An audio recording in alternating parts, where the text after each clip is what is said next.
ఓం సాయిరామ్. అందరికీ నమస్కారం అండి. అందరూ ఎలా ఉన్నారు ఫ్రెండ్స్?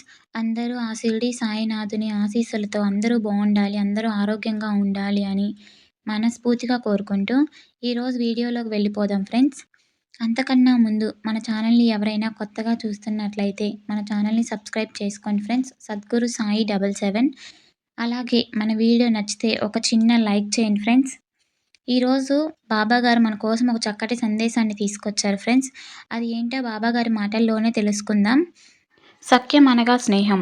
సాయితో స్నేహం, సాయి తత్వ రహస్యాలను, మహత్యాలను అర్థం చేసుకొని పరమ విశ్వసనీయమైన స్నేహభావంతో సాయి పలుకులకు అనుగుణంగా మెలగటం, ఆయన యందు అనన్య ప్రేమను కలిగి ఉండటం, ఆయన రూపాన్ని, లీలలను తెలుసుకొని ముగ్ధులై ప్రవర్తించటం సఖ్యభక్తి.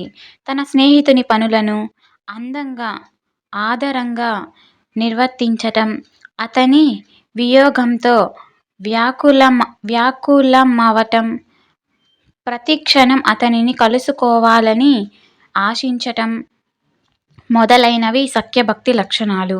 శ్రీరామునికి సుగ్రీవుడు, శ్రీకృష్ణునికి అర్జునుడు సఖులై ప్రవర్తించారు. దైవం వారి క్షేమం కోరి సుగ్రీవునికి వానర రాజ్యము, పాండవులకు వారి సామ్రాజ్యము ప్రసాదించాడు.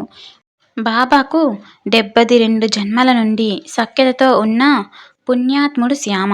శ్యామకు బాబా మీద అపారమైన ప్రేమ, భక్తి ఉన్నట్లే బాబాకు కూడా శ్యామ మీద అపారమైన ప్రేమ ఉండి పుస్తకాలను భద్రపరిచే పని అతనికి అప్పగించారు. ఏకనాథ భాగవతం పుస్తకాన్ని బాబా శ్యామకి ఇచ్చి అది అతనికి మేలు చేస్తుందని చెప్పారు. శ్యామ ఎంతో మంది భక్తులకు బాబా కటాక్షం పొందటానికి సహాయపడ్డాడు. ఎందుకంటే బాబా శ్యామ మాటను తప్పక చెల్లించేవారు. ఈ విధమైన సఖ్యభక్తితో మానవుని దుఃఖాలు, దోషాలు తొలగిపోయి సాయి ఎడల మిక్కిలి ప్రేమ కలుగుతుంది. తనపై అనన్య ప్రేమను చూపేవారికి భగవంతుడు వశుడవుతాడు. సాయితో స్నేహ భాగ్యం పొందిన వారంతా ధన్యజీవులు. ఓం సాయిరామ్. ఈరోజు మన వీడియో నచ్చితే ఒక చిన్న లైక్ చేయండి ఫ్రెండ్స్.